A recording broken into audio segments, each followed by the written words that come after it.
Hey, what's going on, everyone? It's Felix here with your Word on the Street.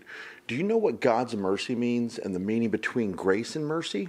Mercy is the compassion and the kindness that's shown to us by God when punishment and wrath is what we actually deserve as sinners. Grace is simply receiving God's goodwill upon us, which in the grand schemes of it all, we don't deserve that either.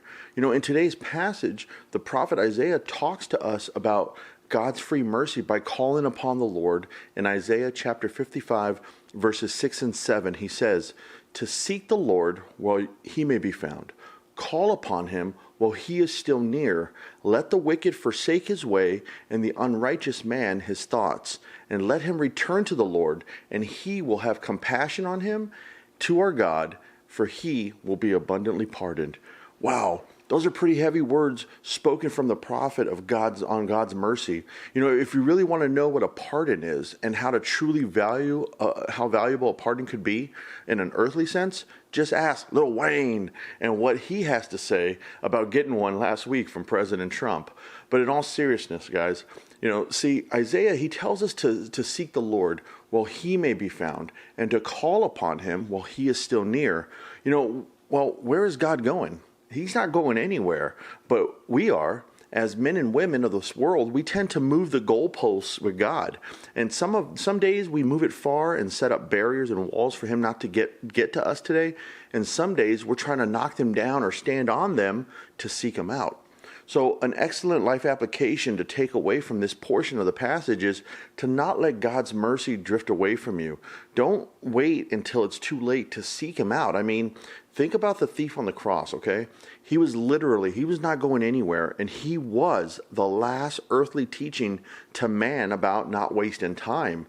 He asked Jesus to remember him, and Jesus promised him by the end of the day, he will be with him in paradise. And if you don't know Jesus or have a relationship with him, or you're backsliding from him, you may not have a thief on the cross moment before you take your last breath. It may be too late. And the alternative from a life with Jesus in paradise is a life separated from him in hell. I like what the prophet Amos says, and he reminds us in chapter 5, verse 6, he says to seek the Lord that you may live, or he will break forth like a fire. Listen, we live in a sinful world, and there is only one cure for this pandemic. It's not a man-made vaccine that's not tested. It's not a face mask, and it sure as heck isn't the government. The only cure for the deadly virus of sin is the vaccine of God's grace, mercy, and his free gift of salvation. There are no lines to stand in, no double attempts to have to take it, and no adverse side effects. You see, sin, it seeks to destroy us, but hope is found in seeking God. In times of trouble, seek God. In times of personal discomfort and struggle, seek God. When others are struggling, encourage them to seek God.